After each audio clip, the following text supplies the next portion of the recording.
साथियों, जैसा कि आप देख रहे हैं कि 1 मई से 30 मई तक जनगणना का पहला चरण स्टार्ट होने जा रहा है। तो इस संबंध में अभी प्रगणकों के और पर्यवेक्षकों के प्रशिक्षण चल रहे हैं, उससे संबंधित आज का वीडियो है। सबसे पहले हम प्रगणक और पर्यवेक्षक का जो प्रशिक्षण चल रहा है उससे संबंधित हम देखते हैं कि आखिर जनगणना है क्या। तो यहाँ हम देखते हैं आज का उद्देश्य हमारा रहेगा संक्षिप्त परिचय भारत की जनगणना का, नीति निर्माण में इसका क्या महत्व है और जनगणना सत्ता इसके मुख्य बिंदुओं से अवगत कराएंगे। आंकड़ों की सटीकता का क्या महत्व है, वर्क फ्लो क्या है प्रगणक का और पर्यवेक्षक का। अब हम यहाँ पर देखते हैं कि सबसे पहले तो हम ये मान लें कि हमें जिस काम के लिए चुना गया जनगणना के लिए वो बहुत महत्वपूर्ण कार्य है और इसे अपने पूर्ण निष्ठा और समर्पण के साथ अपने दायित्व को हमें करना है। ये साथियों, जो जनगणना का एक गौरवशाली विरासत है, एक डिजिटल भविष्य, 150 प्लस वर्षों की परंपरा है। 1881 से पहली पूर्ण जनगणना के साथ हर 10 साल में पूर्ण उत्साह के साथ संपादित की जाती है। वैश्विक स्तर दुनिया के सबसे बड़े प्रशासनिक सांख्यिकी कार्यों में से एक है और श्रृंखला 2027 से श्रृंखला का 16वां और स्वतंत्रता के बाद 8वीं जनगणना है। डिजिटल नवाचार, इस बार जनगणना डिजिटल साधनों का उपयोग किया जाएगा जिससे आंकड़े अधिक सटीकता से दूरगामी गति के साथ प्राप्त होंगे। तो साथियों, इस बार जो है जनगणना मोबाइल के माध्यम से की जा रही है। इसके बाद हम देखें कि यहाँ पर जो बहुत सारे डॉक्यूमेंट्स होते थे तो उसकी झंझट इस बार ख़त्म हो गई है। हमें सिर्फ अपने मोबाइल से ही इसकी जो है जनगणना करनी है। तो यहाँ जनगणना क्या है, सबसे पहला हमारा जो क्वेश्चन है कि जनगणना है क्या। तो जनगणना क्या होती है? जनगणना किसी देश की एक निश्चित समय पर प्रत्येक परिवार प्रति व्यक्ति की आधिकारिक पूर्ण गणना है जिसमें उनके जनसांख्यिकी, आर्थिक और सामाजिक आंकड़े शामिल होते हैं। तो जनगणना से क्या होता है? जनगणना से उनके जो है वो आंकड़े शामिल रहते हैं। किस किस से संबंधित? उनके जनसांख्यिकी, आर्थिक और सामाजिक आंकड़े। इसके बाद हम देखें विकास डेटा। विकास डेटा क्या है? अगर आप जो डेटा एकत्रित करते हैं वह आपके बच्चों के लिए एक बेहतर स्कूल बनाने में मदद कर सके तो आपका कार्य किसी समुदाय की जरूरत को सरकारी कार्रवाई में बदलने का पहला और अनिवार्य कदम, आप भविष्य की नींव रख रहे हैं। तो विकास के लिए डेटा जो है, जो आंकड़े हम देंगे उनके आधार पर ही गवर्नमेंट जो है, शासन जो है आने वाले भविष्य में नीतियां बनाएंगी, उनको लागू करेंगी। जैसे मान लो एक बहुत बड़ा क्षेत्र है जहाँ स्कूलों की संख्या कम है तो एक बेहतर स्कूल बनाने के लिए योजना बनेंगी। कहीं मान लो कहीं मकान की समस्या है तो रहने के लिए सुविधाएं तो आंकड़ों के आधार पर ही मिलती हैं। अब हम देखें यहाँ पर मिशन क्या रहेगा हमारा। मिशन से पहले जनसंख्या के आंकड़ों का उपयोग कहाँ होता है? जनसंख्या के जो आंकड़े हैं उनका उपयोग लोगों के लाभ के लिए, कल्याणकारी योजना के लिए होता है। जैसे एक योजना का नाम यहाँ पर आपके सामने है, प्रधानमंत्री उज्ज्वला। संसद, विधानसभा, स्थानीय निकायों की सीटों का सीमांकन में होता है। आवास, बुनियादी सुविधा सार्वजनिक में होता है। रिसर्च में मदद मिलती है। इसके बाद हम आगे देख सकते हैं कि आपका मिशन क्या है। तो हमारा मिशन क्या है? हमारा मिशन रहेगा जनसांख्यिकी, जनसांख्यिकी और शहरीकरण, आर्थिक गतिविधि, साक्षरता और शिक्षा, जाति जनजाति, धर्म और आवास की सुविधा। ये हमारा मिशन रहेगा। इसके बाद हम देखें जनगणना का पहला चरण, जो कि पहले ही क्लियर हो गया कि जनगणना का जो पहला चरण है 1 मई से 30 मई तक है और अभी 16 अप्रैल से 30 अप्रैल की डेट में स्वगणना चल रही है। आप आपके मोबाइल से स्वगणना कर सकते हैं। हम सभी भवनों की, मकानों की जो जनगणना है उसमें क्या करेंगे? भवनों की जनगणना है, मकानों, परिवारों की पहचान करना, उन्हें विस्तृत रूप से सूचीबद्ध करना है। आवास की स्थितियाँ कैसी हैं, सुविधाएं, परिसंपत्तियों से संबंधित महत्वपूर्ण जानकारी, छत की सामग्री, पीने का पानी, शौचालय आदि और भी सुविधाएं हैं। तो इन सब की जानकारी हमें एकत्रित करना है। इसका परिणाम क्या होता है? आगामी द्वितीय चरण के लिए ये एक मास्टर फ्रेम तैयार करता है।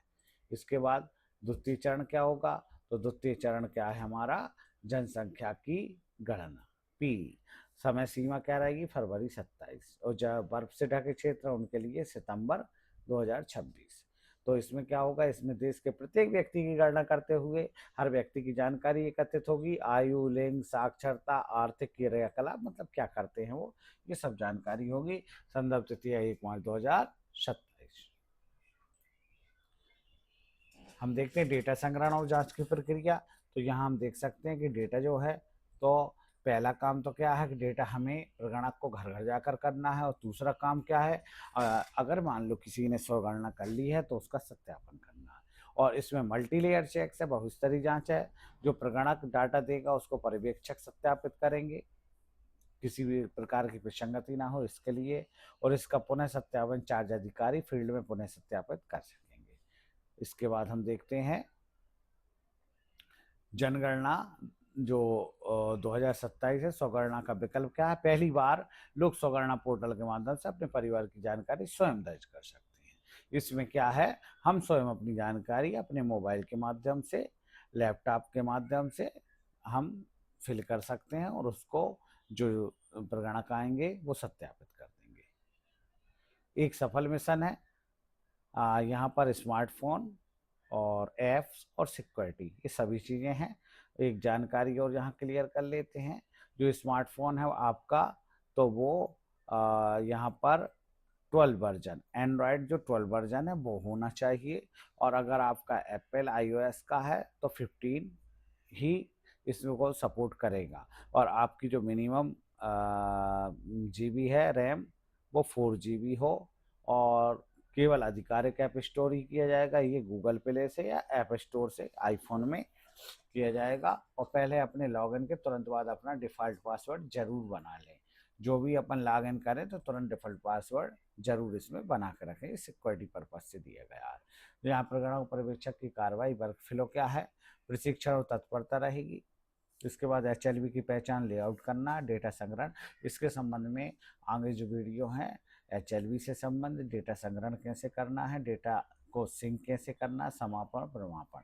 तो एक शॉर्टकट में मैं बता देता हूँ। यहाँ पर प्रगणक जो हैं, न्यूमरेटर जो हैं, वो जानकारी एकत्रित करेंगे और उसको सिंक करेंगे। तो वो जानकारी प्रगणक से कहाँ पहुँच जाएगी, पर सुपरवाइजर के पास, पर्यवेक्षक के पास पहुँच जाएगी।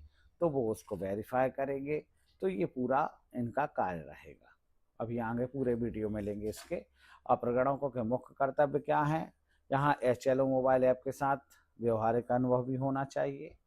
बिना किसी चूक के द्वारा आपके साथ आवंटित मकान सूचीकरण, ब्लॉक के प्रत्येक भवन का जनगणना मकान, परिवार का दौरा करें। यदि आप भवनों की व्यवस्थित तरीके से नंबरिंग नहीं है तो व्यवस्थित तरीके से नंबरिंग करें। HLO का लेआउट मैप भी तैयार करें। HLO मैप का प्रयोग करके डेटा एकत्रित करें। स्वगणना अगर है तो उसको सत्यापित करें। तो ये पूरा क्या है, प्रगणक का कार्य रहेगा। और आपको ध्यान रखना है HLV जो अगली वीडियो में आपको मिलेगा, HLV क्या है तो वो पूरा कवर हो जाए। इसके बाद पर्यवेक्षक का काम क्या है, सुनिश्चित करें कि प्रगणक जो है प्रशिक्षण में भाग ले रहे हैं या नहीं, आवश्यक सामग्री प्राप्त की नहीं, HLV की सीमाओं का, स्थलों का भौतिक सत्यापन। तो कुल मिला के बात यह है कि यहाँ प्रगणक ने जो काम किए हैं उसको आपको वेरीफाई करना है, उसको चेक करना है कि कोई गलती तो नहीं हो रही है। जो प्रगणक के कार्य हैं उन्हीं का विजन जो करना है, उन्हीं को सुपरवाइजर को सत्यापित करना है। इसके बाद सफलता के स्तंभ, आपकी सफलता, तैयारी, आचरण, कर्तव्य निष्ठा पर निर्भर है। तो यहाँ